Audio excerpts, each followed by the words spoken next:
video, I'm going to share with you the power of the altar, everything that I know about that, right? It is a game changer. And it is, some of us already have been working with our altars for a very, very long time. So this is going to be obviously stuff that you already know, but maybe I can bring you something new to add to your altar. For those of you who not work with an altar, I'm going to share with you my experience and, just tell you, share with you what the difference is. So to create any kind of manifestation, frequency, energy, like I said before in the other video, energy like structure, it likes order for it to land into divine feminine, landing into the divine masculine. So think about a grid work, think about an altar. That is exactly, that's what you're doing. You're creating some kind of portal for this energy and frequency to channel very, very specifically and potently into. Okay, so this is the power of an altar. There were many years that I never worked with an altar. I just channeled. I sat in the same place every day. Maybe that was like my version of an altar. And I would channel and I would bring through, my frequencies, and I would get the information, and it was fine, And then I started to work with an altar, and let me tell you the difference, like tenfold, right? The difference was that the energy was a lot more powerful. It served so many purposes, because what it did is it actually brought more sacredness into my life. It brought the discipline and the commitment that pitching up every morning and sitting in front of your altar, making sure it's clean, it's your baby, it's your special area. And when you sit in front of such a space, and you've got your four elements on there, which I will get into just now, and you have all of your power objects on there, and you charge it, and you put offerings on there, and you just, it just gets stronger and stronger and stronger. And then when you have those days when you're actually feeling quite tired, or you're unwell, which is normal because we're just constantly ascending and not having great days all the time, to go and sit in front of your altar, you feel the power of your guides. You feel the energy of just being held. So sometimes you're not even actively working with your altar, but because you've power charged it so much, and essentially you've given a massive sacred yes to opening up a very powerful doorway, portal between you and your team, your guide, spirit, source, whatever you want to call it, So it's really, really, really powerful to have an altar. Essential, I would say, essential. So the power of an altar can actually look in many, many different ways. It's different to each and every one of us, because we all have unique frequencies. So they all look different, right? But what I will say is, I will say that there is a kind of grid work that we all follow, and that will come in actually placing your altar on a grid. I work with the Metatron's cube, which is this. My altar goes on here, and I place all my sacred objects in different parts of this grid, because this for me is an activator. Some people work with the Merkaba, flower of life, or your own symbols, whatever. But also as well, very important is, maybe symbols aren't for you, color is very powerful. Now, I started off, when I started my spiritual path, I started off as a crystal healer. Not many people know that, but I did. I started my journey. I'm studying as a crystal healer, and I did that for some years. And let me tell you, the power of a color of a cloth can actually really change the frequency of everything. I used to lie my clients on a colored cloth. I used to do crystal grids around them, and and it would call in different energies and frequencies. So play with the color of the cloth as well. So your foundation, this should be a must. Just to put your altar together, yeah, it's not going to be not charged if you just put it on top of like a surface, but think about the power, think about the frequency of a symbol. This is all going to add, this is all your alchemy. This is you really getting involved now of kind of going, right, okay, how do I work with color frequency? How do I work with symbol energy? This is all part of your alchemical self. You've got all that wisdom in there, right? So definitely a must to make sure that foundation is built strongly, okay? And it's basically enough, powerful enough to hold that energy and frequency that you are essentially calling in. Because remember, your altar is a portal. You are activating a powerful portal, and you are the keeper of that doorway. So just to leave it to get dusty, whatever, and you don't clean it every day, like smudging yourself and your altar, this is what I'm talking about. It brings an air of commitment, of honor, of value for yourself and for your spiritual path and your guides, so it really kind of like makes you pull your bootstraps up, but what it does as a whole is it absolutely exponentially like expands, explodes, ignites, activates your manifestation gifts and abilities, right? You're going to find that you'll want to go there every morning. You can't wait to get in and have the time with your altar. And that's how I feel about my altar every morning. Nothing else matters. Sit in front of that space and I just connect, because it's an open doorway between you and spirit, okay? Receiver and transmitter. It's a bit like creating your own great pyramid, in your sacred space, right?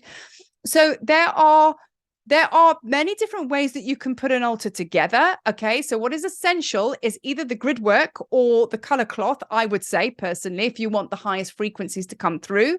Secondly, there is the 4 elements. Okay. So we must have a presence of earth, fire, water, and air. Okay. So earth will be your crystals. Okay. Fire will be your smudge stick, or it could be your Palo Santo, your anything like that you burn to actually bring about clearing and smudging, or your candles, of course, or both.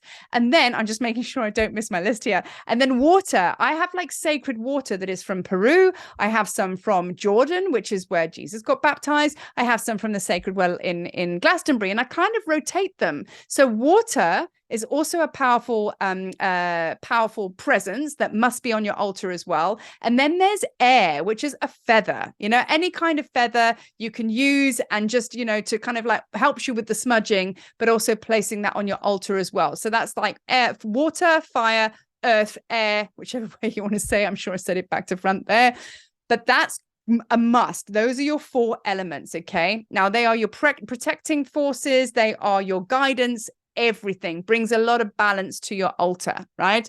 Now, this is now the way I put my altar together.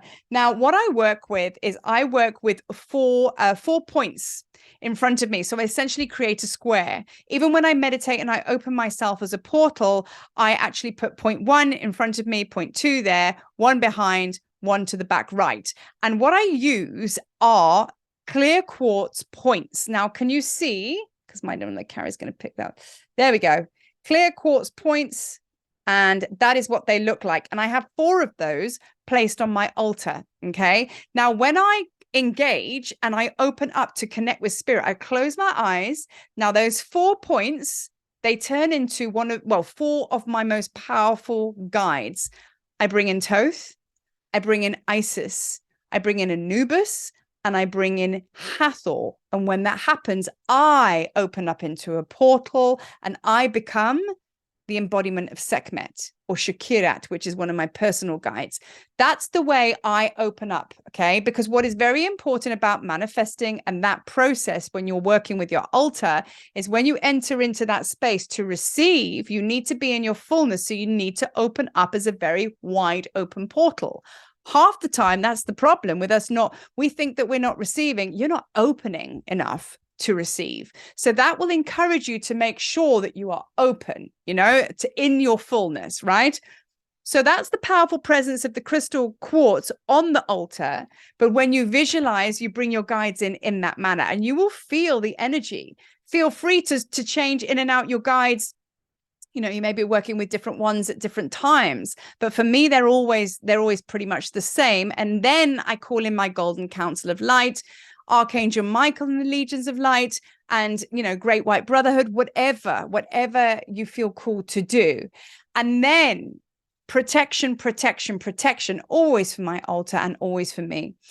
Anubis is a powerful protector, as well as many other things. He places me in a golden pyramid. The point above my head goes all the way over that altar. And I imagine in myself and I visualize myself in the center of that, so protected, golden pyramid, nothing can penetrate that. And I'm just high vibing it the whole way. So that is just my process that I go into when setting up my altar. Now, how else can you add to your altar? Whatever you want. I got lots of apophyllite, and I made a beautiful, pretty pattern with putting my apophyllite in little spirals. I put chocolate on my altar to give like thanks for my, you know, for my gods and goddesses, because I have some huge statues, Hathor and Isis, and also Sekhmet. So I pitch up and I'm like, morning girls, and I put nice roses there, and I just, you know, I just let it flow. So, but the foundation and the basis is exactly what I said in the beginning of the video, starting with color cloth, I think is ideal, and or a symbol, having your altar on there, okay? Your 4 pillars, which is going to allow you to come into a portal and open up your 4 elements: earth, fire, water, and air, okay? Anything beyond that, you play. Just play. Sticking things up on the wall behind it, whatever you need to do, it's your shrine. Have fun. Stick some oracle cards up there. From time to time, after about 10 days, I clean my altar. I take everything down, I polish, I clean, respect it, because respect you, respect your altar. Respect your altar, respect you. You know what I mean? And you will be just at one, you'll feel that oneness. It's very, very powerful. So now moving in to the process of how I work with my altar. Okay. So my process would be sitting in front of my altar. Okay. And then I give my prayers and thanks to my gods and goddesses, my golden council of light. And once I have done that, that's more like my entry into the space. And then I call in my 4 guides, or activate your 4 crystal pillars, which then opens you up into a portal ready to receive and transmit. Okay. And then calling in protection, however you want to do it, Archangel Michael, golden pyramid of protection over the top of you. Okay. So now everything is ready to go. And now you can actually start to work with speaking to your guides, okay? Go into your channel, go into your meditation, whatever you feel that you need, okay? And also as well, you would have worked with the manifestation meditation by now. By now, you should know it in your own energy field, to not have to listen to it, to just sit in front of your altar and expand your energy field and allow your gods and goddesses, your guides, to help you transmute, transform any lower vibrations back into your energy field that may be preventing you from receiving through your portal, okay? Maybe you want to listen to me while you do that, whatever goes, okay? And then you want to start with the visualization process. With working with your altar, okay? And I'm going to go through it probably in another video as well, is basically really focusing on what you are bringing in, your intention, because you're bringing in your intention, really knowing and feeling that you have it already. It's not a case of when I get there, I want to get some money and I want to be able to do that, because that's in separation. Very important to actually, when you're in front of your altar, present moment vibes the whole way. So I'm not going to go into this too much because this is going to be the next video. But just to bring now at the end of this stage now, this power of presence, this power of present moment, that there is nothing outside of you, okay? Everything that you are manifesting, you already have. By sitting in front of your altar, the action alone is proclaiming that you already have it. You are at oneness with this beautiful, sacred, high vibrational space you've created. That's it. That's it. And that's all. And you're stepping into that in that knowing. So I'm going to leave that there for you to marinate and start putting your altar together. And then in the next video, we're going to talk a lot more about that, about how to visualize and you know what not to do, because many of us have been thinking outside down there, manifesting in separation. And of course that doesn't work, because you can't manifest in separation. It's now, it's here. So there's another little stumble that we've made there. I know I did, constantly visualizing in the future of what I'm manifesting. So that will be the next video. But for now, enjoy your altar and enjoy your space and have fun.